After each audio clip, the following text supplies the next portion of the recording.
Bu dərsimizdə Word Home tabının paragraf hissəsindən davam edirik. Bizi lap başda qarşılayır siyahılar. Gəlin görək siyahılar nədir? Ümumiyyətcə, daha çox sıralanan, sadalanan məlumatlara siyahılar deyilir. Word proqramında 3 cür siyahı var. Birinci, sırasız, sıralı və açıqlama olaraq siyahılarımız bölünür 3 yerə. Açıqlama siyahısı, yəni sonuncu siyahı haqqında biraz məlumat bilək. Açıqlama siyahısı birinci gələn məlumatı ikincidə izah etmək, üçüncüdə daha genişcə izah etmək, dördüncüdə daha genişcə izah etməkdir. Yəni bu quruluşu açıqlama siyahısına çevirək. Yəni bəzən bunu mündəricatla qarışdırılıb, mündəricat halına salınıb, məlumatın hamısını kopyaladığımız üçün istədiyimiz formatı vermədi.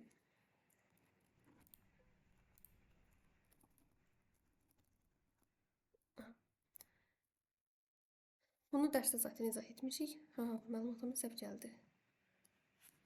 Baxın, belə buranın üzərinə gələndə görünür. Yəni elə buradan baxaq. Baxın, birinci məlumatda izah verir, ikinci sətirdə. Birinci sətirdəkini izah edir, ikincidə, daha doğrusu üçüncüdə, ikincidə, yəni hər sətirdə özündən əvvəlkini izah edərək davam edir. Açıqlama siyahısı bəzən mündəricatla qarışdırılır. Qarışdırmaq olmaz, mündəricat başqa şəkildə hazırlanır. O sadəcə açıqlama vermək üçün istifadə olunan siyahıdır və onu istifadə etmirik. Açıqlama siyahısı getdi. Gəldik sırasız ilə sıralı siyahıya. Baxın, sizə belə bir məlumat təqdim edirəm. Fərz elə ki, siz kursa yeni başlayırsınız, sizə belə bir məlumat verirəm. Mən sizə bu siyahını verdikdə, bu sırasız siyahıdır. Sırasız siyahıda belə bir işarə ilə belə bir işarə var. Yəni bunları yanaşı salıq.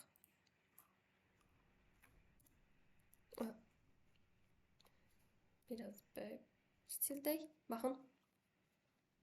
Hər birində eyni cümlədir. Bunu onsuz da gördünüz və eyni məlumatlardır.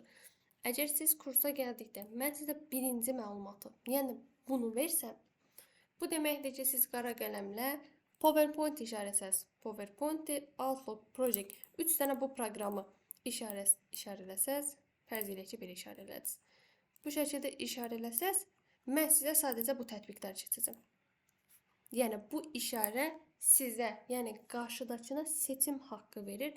Sırasız siyahı, baxın, sırasız siyahının növündədir. Düşdü aşağı.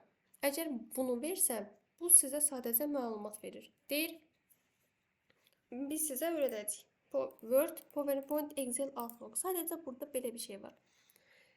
Mən sizə bunu verdikdə, əgər ki, mən istəsəm sizə birinci OneNote proqramını, daha sonra Outlook'u, sonra da Vision'u izah edə bilərəm. Sonra Word'ü, sonra geri qaydaram PowerPoint'ə, arxaya düşərəm, gələrəm Project proqramına. Yəni proqramlar arasındakı ardıcılığı istədiyim kimi dəyişdirə bilərəm. Çünki mən sizə sadəcə nə deyirəm? Mən sizə deyirəm ki, bu proqramların hamısını mən sənə öyrədəcəm.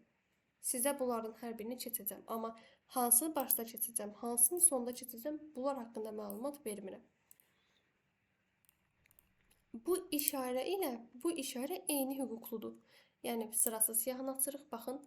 Sadəcə içi boş dairə sizə seçim hüququ verir. Yerdə qalan digər bütün işarələr eyni hüquqludur.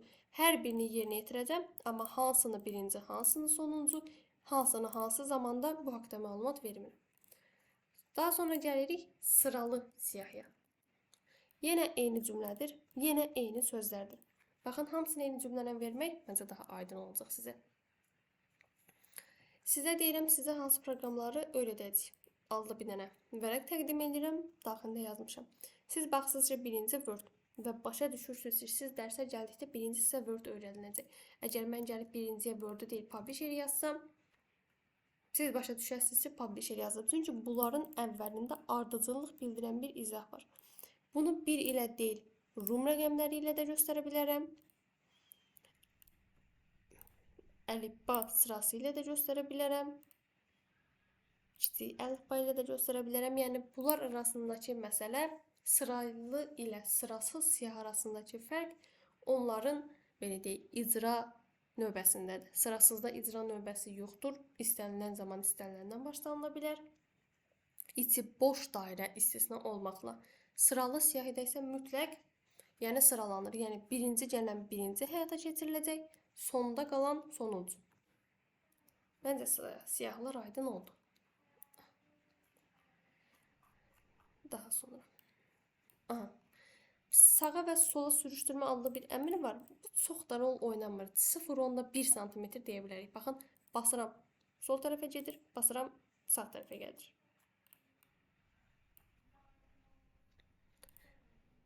Buradan bu cümləni silirəm. Baxın, biraz bunu aşağı salaq. Hətta aşağı səhifəyə salaq. Bu məlumatı seçirəm. Buradan A, Z göstərən bir əmr var. Bunun adı sıralamadır. Yəni sort. Short sözü ümumiyyətlə sıralamaq deməkdir. Sizin seçdiyiniz məlumat əgər riyaziyyatdırsa, yəni rəqəmlərdən ibarətsə kiçikdən böyüyə, hərflərdən ibarətdirsə əlifba sırası ilə düzəcək. Yəni seçdiyimiz məlumatı görə bilirsiniz. Baxıram, basıram sıralamaq əmrini. Mənə məlumat verir ki, tekst tipindədir, yəni böyükdən, daha doğrusu əlifba sırasından sıralanacaq. İstəsək əlifba sırasının əksinə sıralana bilər. Seçirik, basırıq ok. Baxın, akses gəldi əvvələ, Word düşdü sona. Bir addım geri qayıdıram, Ctrl-Z-lə. Bu sizin məlumatın əvvəlki halıdır. Yəni, baxın, Word-dür, PowerPoint-dir, Excel-dir. Sıraladıqdan sonra Access, Excel, OneNote, Outlook, PowerPoint-lər, Project Publisher aşağı düşür, Word ən sona qalır. Yəni, bu da sizin sıralama əmrinizdir. Sıralama əmrindən sonra belə bir əmr var. Bu əmri açdıqda qoyduğunuz abzasları və enterləri sizə göstərən əmr açılır.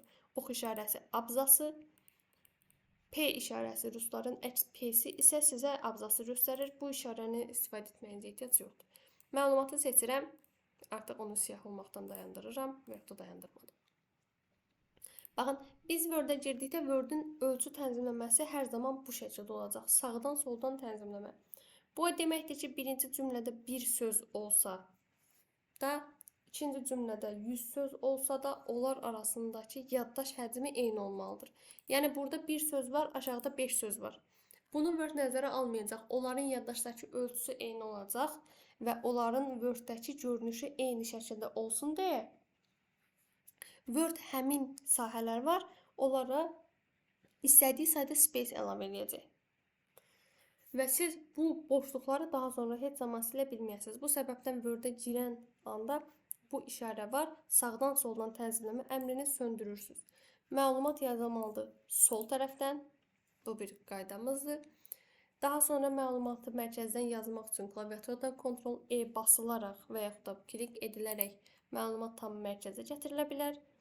Digəri, məlumat tam sağa gətirilə bilər. Bu sahəni tam olaraq yadda saxlamaq məcburiyyətindəsiniz və məcbursuz.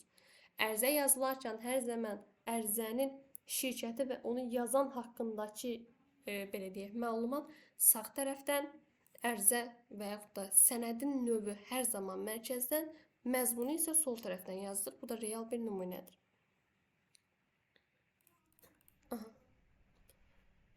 Baxın, məlumatların arasına baxın, aksesindən Excel arasındakı məsafəyə. Bütün məlumatları seçirəm, sətirlər arası məsafəni aktivləşdirirəm. Normalda, baxın, 1-dir, heç bir dəyişiklik olmur. 1.5-ə çevirirəm, 1.5, 2, 2.5 olaraq dəyişdirə bilirəm. Mən yazıram 1.5, baxın, ən sonda bir dənə əmr var. Aşağıdan yuxarı doğru sıxışdır, belə adlandıra bilərik. Aradakı məsafəni bacardığı qədər azaldır. Hətta 1-ə qoyub azaltsaq, cümlələr tam demək olar ki, bir-birinə yapışır. Yuxarıdan aşağı sürüşdürüdə basdıqda isə aradakı məsafə böyüyür. Biz 1 seçmişik, amma bu əmr aktiv olduğu üçün bir daha göstərək. Baxın, 2 seçmişik. Seçirəm yuxarıdan aşağı sıxışdır. Nisbətən 2 ölçüsündən azaldır. Məncə aydın oldu. Vedra işarəsini keçən dərsdə görmüşük. Bu dərsdə deyək, sizin məlumatınızın olduğu sətiri ümumən rəngləyir. Bu işarənin yeri Excel-dədir.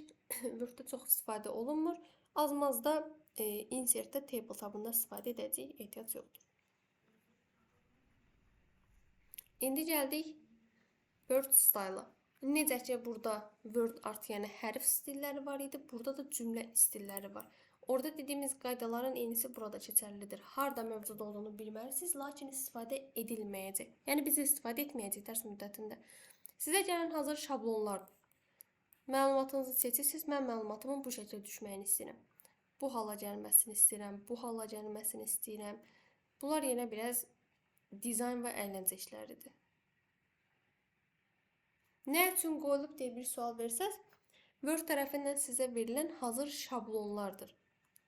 Yəni onlar sizə təqdim edilir ki, istifadə edəsiniz, işinizi asanlaşdırasınız, dizaynın funksionallığınızı artırasınız. Lakin biz dərs müddətində istifadə etməyəcəyik. Gəldik sağ tərəfə. Ən sağ tərəfə baxın. Burada 2 dənə əmr var. Bu əmr bütün proqramlarda çıxmaya bilər. Narahat olmayın. Bunlar Sony tərəfindən, Microsoft Store tərəfindən bizə verilən tətbiqlərdir.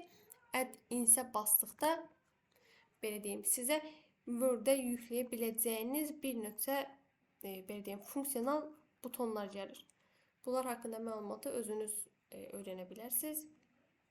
Yəni yükləyib araşdıra bilərsiniz o anlamda. İstədiyinizi yükləyin, baxın, araşdırın. Bu şəkildə. İndi düşürük aşağı. Baxın, burada bir cümlə yazmışıq.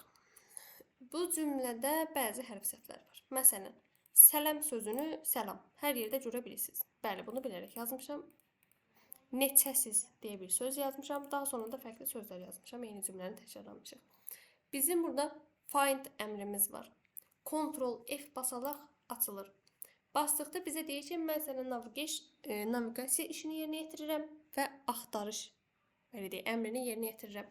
Mən ondan səlam sözünü tapmağını istəyirəm. Baxın, sizə nəticə gətirir deyil. Hal-hazırda yazdığım mətndə 9 ədəd səlam sözü var. Basıram, ikincini göstərir, üçüncünü, dördüncünü. Bu şəkildə sayır. Yəni sizə məlumatınızın sayını gətirir. Sarı rəngdə bütün həmin sözləri işarələyir. Siz buradan dəyişdirdikcə də bu bozqutu həmin sözlərin üzərinə gedir. Yəni sizin durduğunuz nöqtəni, yəni sayını göstərir. Siz elə də yazsanız eyni axtarışı edəcək. Bu axtarış böyük kiçik hərf fərqini nəzərə almır. Baxın, mən kiçik hərflə yazıram, yenə eyni məlumatları göstərir. Cümlə də yaza bilərəm. Məsələn, neçəsiz cümləni tam yazıram. Deyir, sadəcə bir nəticə var və cümlə buradadır. Marker effekti var. Marker effekti də sarı rəngə çevirərək göstərir. İndi belə bir şey deyək. Bu məlumatı mən səhv yazdığımın fərqindəyim. Siz də fərqinə vardınız. Bilirsiniz ki, 100 səhifəlik bir məlumatınız var, amma hər yerdə, məsələn, sözlərdən səlam sözünü səhv yazmışsınız. Sağ tərəfdə find'in arxasında bir dənə əmrimiz var, altında daha doğrusu. Replace olaraq adlanır, yəni dəyişdirmək. Dəyişdirmək əmrini aktivləşdirirəm. Mən dəyişdirmək əmrini aktivləşdirdikdə sizə sual verir. Deyir, hansı sözü dəyişdirək? Yəni, nəyi dəyişdirək? Birinci bizdən onu soruşur. Deyir, nəyi tapaq və nəyi nə dəyişdirək?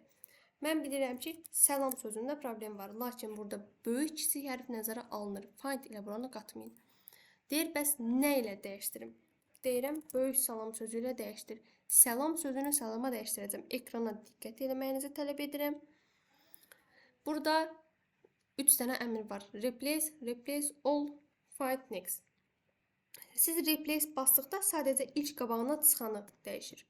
Baxın. Sadəcə ilk qabağına çıxanı dəyişdi.